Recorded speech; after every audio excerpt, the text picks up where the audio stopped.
Sister Shreya, मिलन गांधीनगर गुजरात से लिखते हैं कि कभी कभी ऐसा महसूस होता है कि हम पैसा, नौकरी और दुनियावी चीज़ों में इतने उलझ गए हैं कि असली जीवन जो शांति, करुणा, सही कर्म और परमात्मा से जुड़ने के लिए है, उससे दूर हो गए हैं जी। हम समझते हैं कि ध्यान और आध्यात्मिक जीवन ज़रूरी है, लेकिन व्यस्त जीवन शैली में ये संभव नहीं हो पाता। कृपया बताएं कि इसका समाधान क्या है। हमने धर्म और कर्म को अलग कर दिया है, वो अलग नहीं है।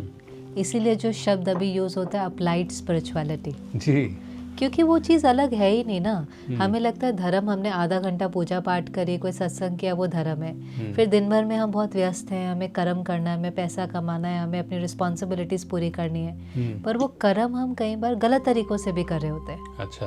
किसी का नुकसान भी कर दिया, किसी को डांट भी दिया, किसी के प्रति क्रिटिकल भी हो गए, निंदा भी करी, नीचे गिराया, बहुत कुछ हमने किया। तो वो हमारा जो कौन से खाते में जाएगा? प्रॉफिट एंड लॉस में कौन से खाते में? लॉस में जाएगा। तो वो धर्म को कर्म में लेकर ही तो आना था। आज वो कर्म क्या है, इसलिए कर्म नहीं कहना चाहिए, कर्म योग कहना चाहिए। So anything which is done right वो पुण्य के खाते में जाएगा। तो धर्म आपको क्या सिखा रहा है? आप दिन भर कर्म करो, लेकिन ऐसा कर्म करो जो सबका भला हो, आपका भी भला हो, दूसरे का भी भला हो, और आप धन के साथ साथ दुआएं भी कमाएं। देखिए, धन बहुत जरूरी है, लेकिन किसके लिए? वस्तुओं के लिए जी।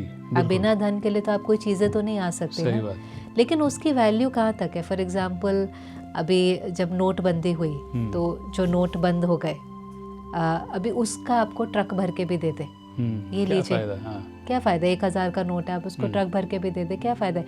क्योंकि उस मनी की जो वैल्यू है, if it can help you buy a commodity, वो वस्तु के लिए है, पर उसको वस्तु तक रखे ना। सही बात। उसको वस्तु तक रखें। आप सोचे कि फिर वो धन आपको खुशी भी दे देगा, रिश्ते भी दे देगा और हेल्थ भी दे देगा, वो नहीं हो सकता। नहीं हो सकता। वो आपको मटेरियल बेनिफिट दे सकता है, मटेरियल कंफर्ट दे सकता है। तो दोनों को साथ चलाएं, धर्म को कर्म में लेकर आए, हर कर्म को श्रेष्ठ बनाएं, कर्म योग करें, तो फिर आपको वो जीवन के अंदर कंटेंटमेंट एक्सपीरियंस होगी। क्या बात है।